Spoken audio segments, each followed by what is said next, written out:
सर्वेभ्यो नमः। देववाणी संस्कृतम यूट्यूब चलदृश्यं प्रति भवतां भवतीनां च हार्दं स्वागतम। देववाणी संस्कृतम यूट्यूब चैनल में आप सभी धर्म प्रेमी सज्जनों का हार्दिक स्वागत करते हैं। मित्रों, नीति शतक को हम पढ़ रहे हैं। आज इसकी यह 9वीं कक्षा है और गत कक्षा में मैंने जहां तक आपको श्लोक पढ़ा दिए हैं उससे आगे आज हम श्लोक पढ़ना आरंभ करते हैं।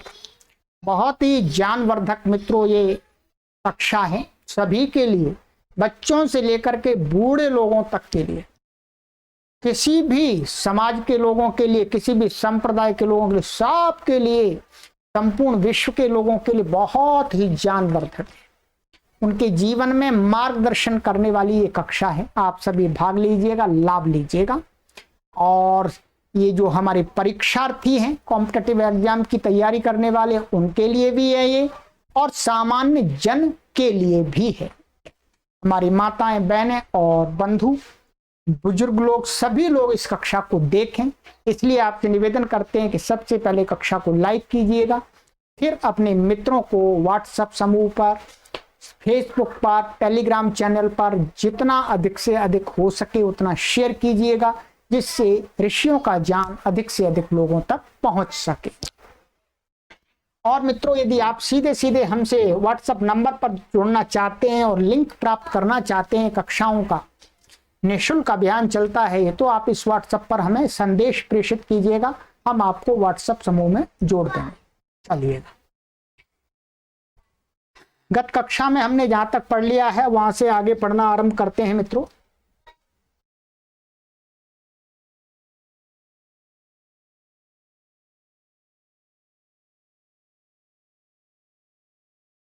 गत कक्षा में मैंने आपको यह 11वां श्लोक पढ़ाया था मित्रों, गंगा जी का, कि गंगा जी की कैसे अधोगति हुई है। वैसे ही मनुष्यों के जीवन में भी सैकड़ों मार्ग होते हैं नीचे गिरने के, तो उसको सावधान रहना चाहिए। जो सावधान नहीं रहता है वो मूर्ख व्यक्ति होता है, जो सावधान रहता है वो विद्वान व्यक्ति होता है, बुद्धिमान व्यक्ति होता है। हमको बुद्धिमान बनना है, आगे मूर्ख पद्धति में ही चल रहा है। मित्रों, ये आगे का श्लोक है, बहुत सुंदर श्लोक है और इसका जो छंद है वो है शार्दूल विक्रीडित छंद का प्रयोग हुआ है इसमें। ठीक है, आइएगा देखते हैं।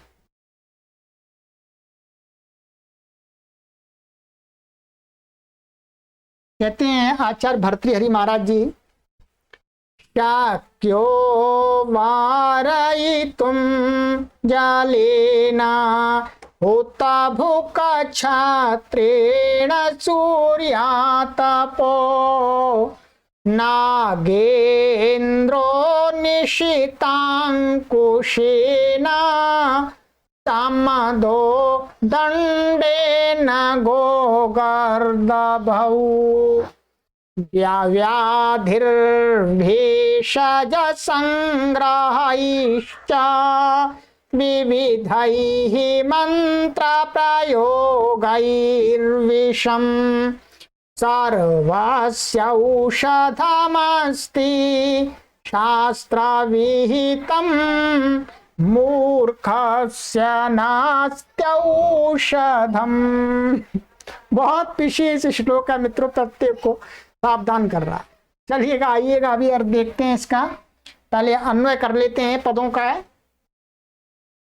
कहते हैं अन्वय, भूत भुक् जलेन वारयितुं शक्यः सूर्यातपः छत्रेण समदः नागेन्द्रः निशितांकुशेन गोगर्धभौ दंडेन व्याधिः भेषज संग्रहैः च विषम विविधैः मंत्र प्रयोगैः वारयितुं शक्यते सर्वस्य शास्त्र विहितम् औषधम् अस्ति किंतु मूर्खस्य किमपि औषधम न अस्ति। ठीक है, क्या पर वारयितुम शक्यते इसका अध्याहार किया है, किंतु का अध्याहार किया है और किमपि का अध्याहार किया है। ये पद श्लोक में नहीं है, परंतु अर्थ को करने के लिए, पूरा सटीक अर्थ करने के लिए इन पदों को हमें जोड़ना होगा श्लोक में। ये जोड़ने की प्रक्रिया बताई गई है शास्त्र में। आइएगा अब देखते हैं। कहते हैं होता भोग का, होता भोग का अर्थ होता है अग्नि, जो आग होती है। वो कहते हैं जलेन वारयितुम शक्य, जो अग्नि है उसको तो हम पानी से, जल से उसको हटा सकते हैं, अर्थात उसको बुझा सकते हैं। कहीं आग लग गई तो पानी डालते हैं बाल्टियों से भर भर के, अथवा मशीन आती है और जो फारे वाली, उनको फारा लगाते हैं तो पानी से बुझ जाती है आग। तो कहते हैं कि आग को तो जल से हम अपने वश में कर सकते हैं, उसको रोक सकते हैं, हटा सकते हैं। और कहते हैं सूर्यातपा छत्रेण, और जो सूरज की जो किरणें हैं, सूरज की जो गर्मी है, कहते हैं उसकी किरणें हैं, उनको क्या है, छाता, छतरी, अम्ब्रेला लगा करके ऊपर छाता लगा लिया जी, ढक गई, किरणें बंद हो गई, उससे हम बचा सकते हैं छाते से। और कहते हैं समदह नागेंद्र निशितांकुशेन, समदह माने मदमस्त, नागेंद्र माने हाथी, मद से मस्त, जो माने मस्त, मदमस्त हाथी, जिसके मद चू रहा है, किसी को नहीं देखता, मदमस्त हाथी बहुत खतरनाक होता है। कहते हैं उस खतरनाक हाथी को भी जो महावत होते हैं निशितांकुशेन, माने पैने अंकुश से अपने वश में कर लेते हैं, मारते हैं खींच करके, चुपचाप चलता सीधा सीधा, इधर उधर नहीं करता, फिर मारते हैं उसको नुकीला। ठीक है, तो कहते हैं उस निश्चित माने पैने अंकुश से उसको अपने बस में कर सकते हैं, मदमस्त हाथी को। और कहते हैं गो गर्धव डंडेन, माने बैल है, सांड और गधा माने ये पशुओं को देकर ध्यान में रख करके, माने सांड, बैल और बैल अथवा सांड, और जो गधा है उसको कैसे बस में कर सकते हैं, सही मार्ग पर चला सकते हैं, डंडे से डंडा लगा देते हैं, गधा ठीक ठीक चलता, फिर टेढ़ा चलता, फिर डंडा लगा देते हैं। ऐसे बैल है, उसको खेत जोतते हैं, इधर उधर भागता, डंडा लगा देते हैं, सीधा चलता है। फिर तो बैल को और गधे को तो डंडे से ठीक कर सकते हैं, वश में कर सकते हैं। और कहते हैं व्याधि ही भेषज संग्रह, और यदि कोई रोग हो गया है, कोई रोग हो गया, बीमारी हो गई है, तो उनको क्या दवाइयों का संग्रह, दवाइयों को संग्रह मिला करके, उनके अब वो बना करके दवाइयाँ पुड़िया बना करके, अथवा उनके जो भी इतनी मात्रा में ये दवाई मिलाने करके खिलानी चाहिए। इस प्रकार से औषधियों का संग्रह के द्वारा व्याधि को भी ठीक किया जा सकता है, उसको भी अपने वश में किया जा सकता है। और कहते हैं और विषम विविधई मंत्र प्रयोग, यदि किसी विषैले कीड़े आदि ने, सर्प आदि ने काट लिया है, तो क्या है, मंत्रों के प्रयोग से, मंत्रों के जाप से, मंत्रों के जाप से और ऐसा कुछ ध्वनि करके उस विष को भी उतारा जाता है, विष का उतार देते हैं और वो व्यक्ति ठीक हो जाता है। वारयितुम शक्यते माने हटाने, माने उनको दूर करने के लिए समर्थ हैं। कहते हैं सर्वस्य शास्त्र विहितम औषधम अस्ति, कहते हैं संसार की सभी समस्याओं की औषधि माने उपाय, शास्त्र विहितम माने शास्त्र में विहित हैं, शास्त्र में सभी समस्याओं का समाधान बताया गया है। ठीक है, परंतु किंतु लेकिन मूर्खस्य किमपि औषधम नास्ति, परंतु मूर्ख को सुधारने का कोई भी औषधि नहीं बताई, अर्थात उपाय नहीं है। क्यों नहीं बताया मूर्ख को सुधारने का उपाय? आचार्य भर्तृहरि कहते हैं कि मूर्ख सुधर ही नहीं सकता, जो सुधर ही नहीं सकता तो उसकी उपाय, उसका औषध बनाने से क्या लाभ। तो कहते हैं मूर्ख व्यक्ति की इतनी निंदा कर दी, इतनी निंदा कर दी, क्या कहें कि मूर्ख को तो कोई अवसर छोड़ा ही नहीं आचार्य भर्तृहरि ने। या यही कहा कि संसार की सारी समस्याओं का समाधान हो सकता है, परंतु मूर्ख का समाधान नहीं हो सकता, अर्थात मूर्ख सबसे ज्यादा उनकी दृष्टि में नीच है, अधम है। ठीक है, चलिएगा, बहुत अच्छा श्लोक है, मूर्खों से बच के रहिएगा। व्याकरण की दृष्टि से आपको बता दें, सरल है, इसमें अधिक व्याकरण नहीं है। ये शक्यः प्रथमा व्यक्ति एक वचनांत है, ठीक है। ये क्या है, यत प्रत्यय है, यत, ठीक है, और योग्य अर्थ में होता है ये, ठीक है। तो ये जलेन होता भुक शक्यः ऐसा है। वारयितुम शक्य, वारयितुम में तुम प्रत्यांत है, ठीक है। और ये तृतीय व्यक्ति एक वचनांत है, ये हुतभुक प्रथमा व्यक्ति एक वचनांत है। छत्रेण ये कर्मवाच्य है, ठीक है। छत्रेण सूर्यातपः ये तृतीय, ये प्रथमा व्यक्ति। सूर्यस्य आतपः सूर्यातपः धूप बोल सकते हैं, सूर्य। नागेन्द्रः, ठीक है, नागानाम इंद्रः नागेन्द्रः षष्ठी तत्पुरुष समासः।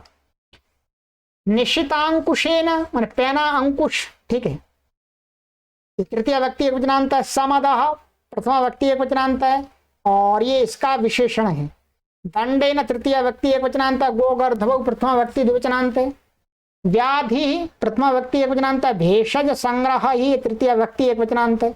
क्या अव्यपद है, ये संधि हो गई है। स्तोष्णाश्चु विविधई तृतीय व्यक्ति एक बहुवचनांत है। मंत्र प्रयोग ही तृतीय व्यक्ति बहुवचनांत है। मंत्राणाम प्रयोगाः मंत्र प्रयोगाः मंतैः मंत्र प्रयोगैः षष्ठी तत्पुरुष समास है। विषम द्वितीय प्रथमा व्यक्ति एक वचनांत है। सर्वस्य षष्ठी व्यक्ति एक वचनांत। औषधम प्रथमा व्यक्ति एक वचनांत है। औस्ति प्रथमा व्यक्ति एक, वो लट लकार का धातु का एक वचन का रूप है प्रथम पुरुष का। शास्त्र विहितम माने शास्त्रेषु विहितः, शास्त्र विहितः तम शास्त्र विहितम सप्तमी तत्पुरुष समास। मूर्खस्य षष्ठी व्यक्ति एक वचनांतम। न अस्ति औषधम, फका सवर्ण दीर्घ हो गया, एक अणची हो गया, तो नास्ति औषधम। सरल, कुछ विशेष इसके अंदर नहीं है। चलिएगा, बहुत सुंदर श्लोक है मित्रों, पहुंचाइएगा आप, जन जन तक पहुंचाइएगा, लोगों में सुधार आए, ऋषियों की बातों को सुने। आइएगा आगे चलते हैं।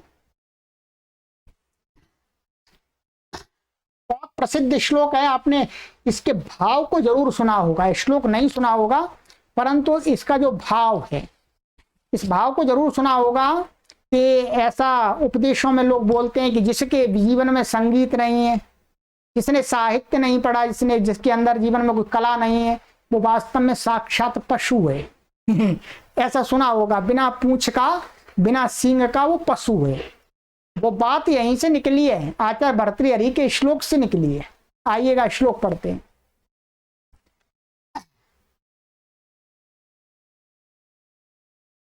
इस श्लोक में उपजाति छंद का प्रयोग हुआ है, ध्यान देंगे, ठीक है। आइए,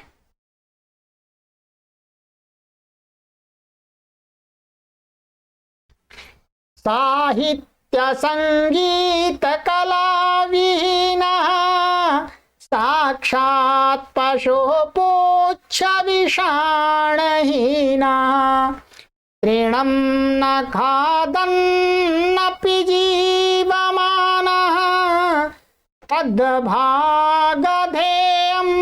परमं पशूनाम्।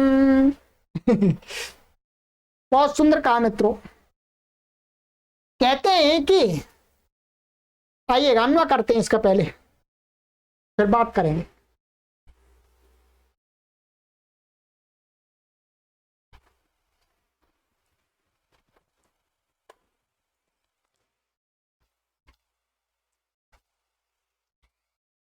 अन्वय, साहित्य संगीत कला विहीनः, अध्याय करेंगे अमनुष्यः, पुच्छ विषाणहीनः साक्षात् पशुः एव अस्ति, इसका अध्याय होगा।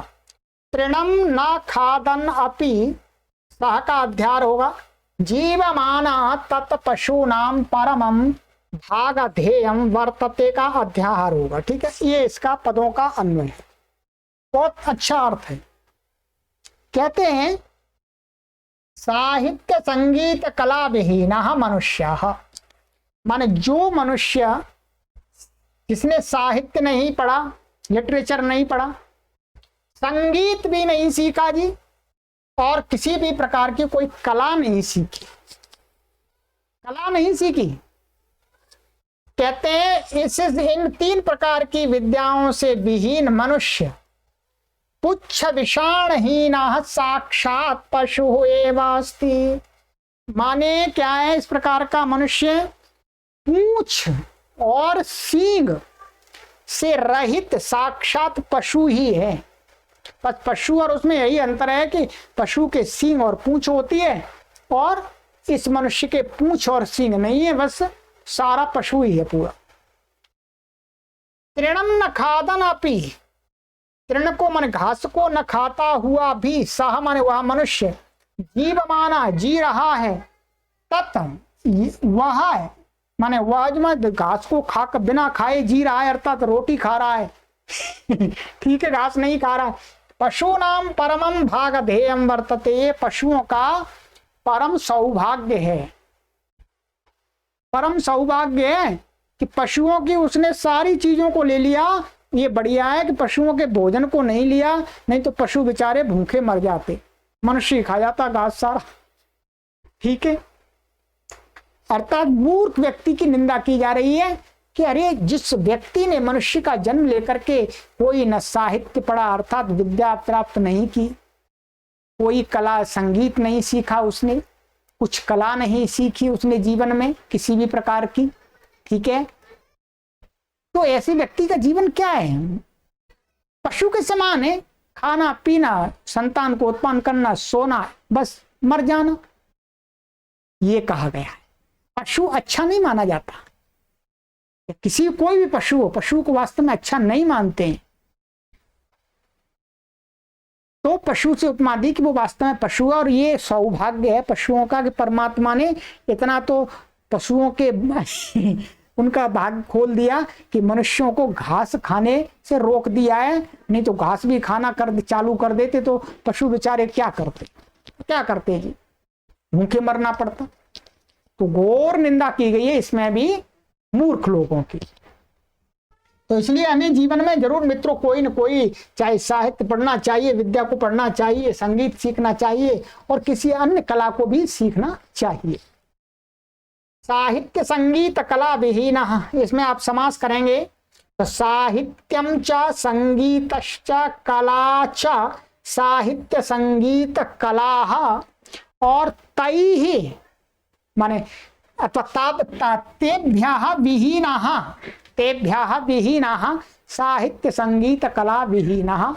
ये पहले द्वंद्व समास होगा फिर पंचमी तत्पुरुष समास हो जाएगा। ठीक है, साक्षात अव्यय पशु प्रथमा व्यक्ति एक वचनांत पुच्छ विषाणहीनः, तो पुच्छश्च विषाणश्च पुच्छ विषाणौ ताभ्याम हीनः पुच्छ विषाणहीनः।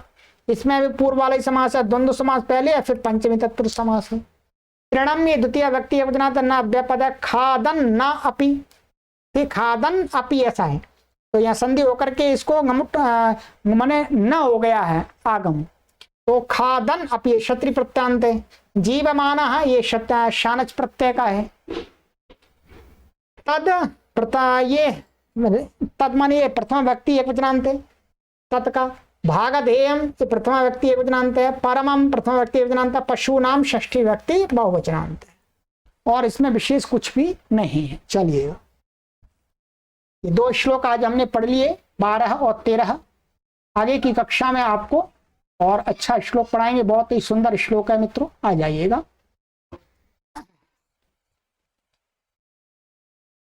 चलिए मित्रों, आपको लगता है कि अच्छा कार्य हो रहा है तो आप हमारा भरपूर सहयोग कीजिएगा और इन वीडियो को जितना अधिक से अधिक शेयर कर सकें उतना शेयर कीजिए।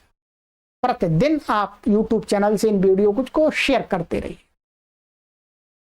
इसलिए वैदिक धर्म, वैदिक ज्ञान, वैदिक साहित्य, संस्कृत भाषा के प्रचार प्रसार के लिए यदि आप इस प्रकार के कार्य में सहयोग नहीं करते हैं इस किसी भी प्रकार का, तो आपके पास में विदेशी संस्कृति और विदेशी सभ्यता आ रही है बहुत तेजी से। आप विदेशी संस्कृति और विदेशी सभ्यता से बच नहीं सकेंगे। आपका पड़ोसी यदि विदेशी सभ्यता और विदेशी संस्कृति को अपना लिया तो आपको भी वो अपने रंग में रंग देगा मित्रों। तो विदेशी संस्कृति और विदेशी सभ्यता के रंग में न आप रंगे, उसके लिए जरूरी है कि आप अपने पड़ोसी को वैदिक धर्म, वैदिक संस्कृति और वैदिक सभ्यता के रंग में आप उसको रंग दीजिएगा। इस चैनल का यही उद्देश्य है कि वैदिक संस्कृति और वैदिक सभ्यता और संस्कृत भाषा का प्रचार प्रसार करना, और कोई उद्देश्य नहीं है।